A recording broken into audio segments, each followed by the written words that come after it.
What is up, everyone? So just a fair warning before this video starts, I'm sick right now and I can't hear anything, so I probably sound weird, but we're out in the shop today. We're going to be troubleshooting the California LB7. No clue what's wrong with it, but it's going to be a good one. So let's get into the video.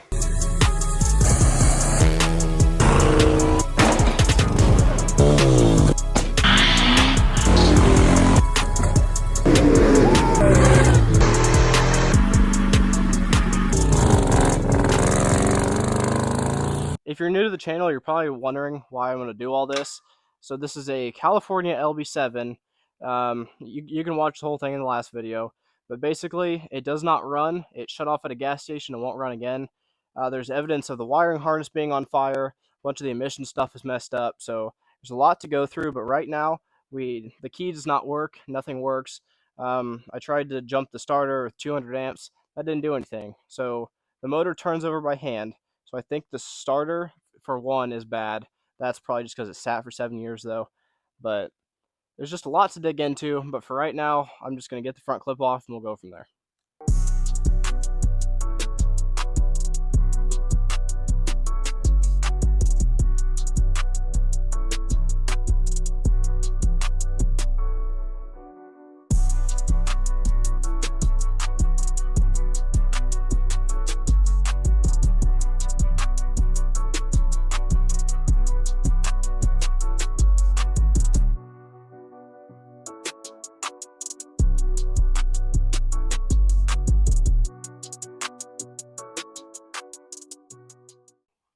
Alright, I just spilled about a gallon of coolant and burnt trans fluid on the floor, but I was able to get all this stuff out.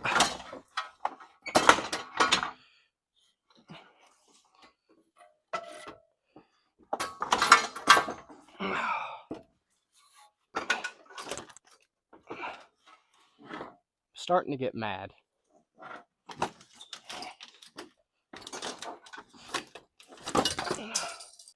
Alright, so I don't know why GM thought this was a good idea. Probably one of the stupidest things ever. That comes off the water pump, and all this stuff is just combined, and I couldn't get this off, so I had to undo everything else and pull it all with it. Wasn't a huge deal, but I don't know why they connected everything like this. It's really not the best thing in the world, but there was still a little bit of coolant in it. Thought the coolant was empty. It was not. Not some trans fluid that smells perfect. But now we have full access to the front of the engine. Alright, so I'm going to start fresh and reconfirm everything I already know. I'm going to start with the key, see if the key works, test the starter. The batteries are new from Napa, so I'll get those things hooked up. But I want to restart and just reconfirm everything I already know, just to make sure. I don't know how stupid you have to be to do this. Why are both of these cables black? I don't understand. Like, at least tag it with tape or something and, like, say that, hey, one's ground and one's positive. But no, whoever replaced that cable just left it black. Is that from factory? That might be from factory. I don't understand. Why do they do that? That's the stupidest thing ever, because now I think this one's ground. I think this one's positive because it's a little more beefy, but I'm not sure. So now I got to trace it back down to the bottom side of the block and see what's what. Alright, so I'm just about to hook up the ground on the battery. The wiring harness has been on fire at one point, so it might happen again. So I'm going to hook it up and then do a smell test. I can hear stuff inside. Probably shouldn't put this bolt all the way on. Guess I got to tear it off.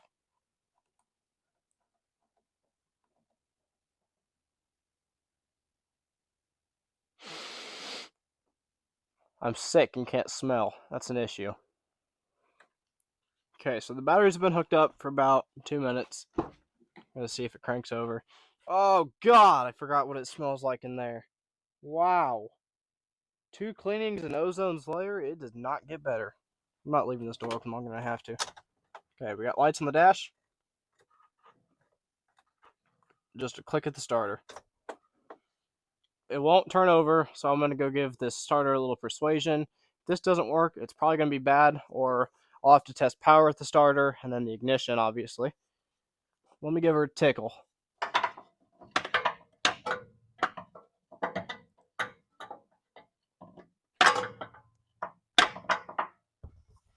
Alright, she's been tickled.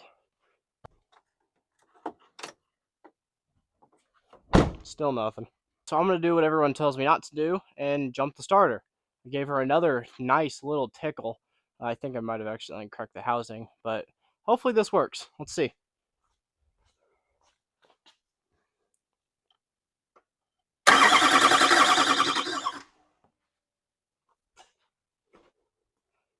I don't know if you guys heard that, but that sounds like a Duramax turning over. Give her a little juice, see if it won't fire once.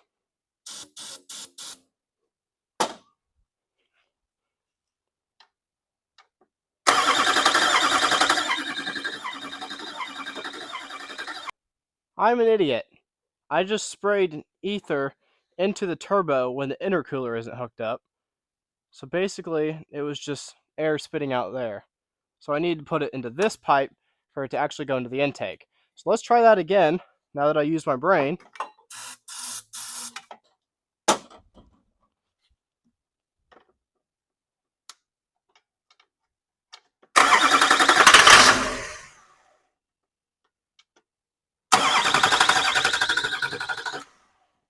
So there was a mouse nest in the bell housing that just got shredded and then spit out the little access port. So gonna ignore that. I'm gonna shove a little more ether in it and see if we can't get it to idle for just a second. And then I'm gonna put some fuel in this thing. That was way too much.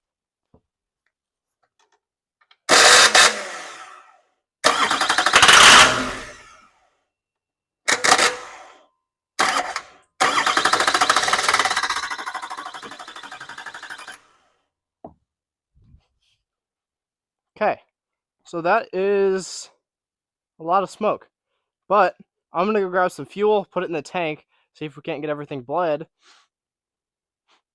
smells odd, but I'm gonna ignore that.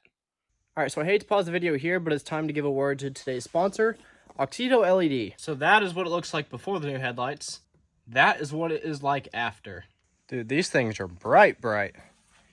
These aftermarket high beams are stupid bright. Look at that. So I will be doing an installation tutorial on the high beams on this car, probably in the next week or two, but that was a huge improvement compared to what the stock was. All of Auxito's headlights are very well priced, and it's honestly extremely worth it because the last thing you want to do is crash a car over some bad headlights. So Auxito LED, I will leave a link down in the description. I'll have my code for 20% off. So let's get back to working on the truck. 5 gallons of diesel fuel, cherry flavored.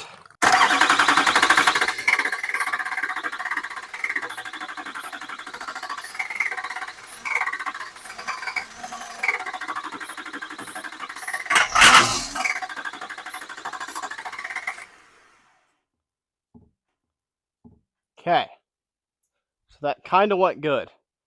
That's a lot of smoke, and the transmission is now pumping. So, progress. Uh-oh, spaghetti-o would be a very proper term for what I'm looking at right now.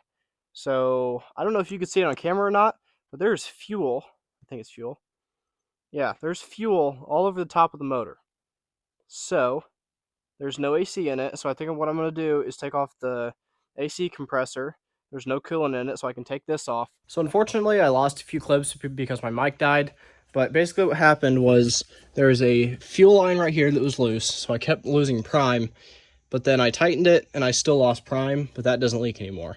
So that could be multiple other things, but it just, there's a lot going on because when he replaced the CP3, he passed away before he got it done. So I don't know what's done or what still needs done. So that's the hardest part, is just working on something that someone else has already worked on. I don't believe that spot's leaking anymore, but there's no reason I should be losing prime now unless there's another leak. It's completely gone. Okay, that's lovely. Alright, so that's going to be it for today's video. It actually went pretty well today. The ignition still does not turn the motor over, but if I jump the starter, it works fine.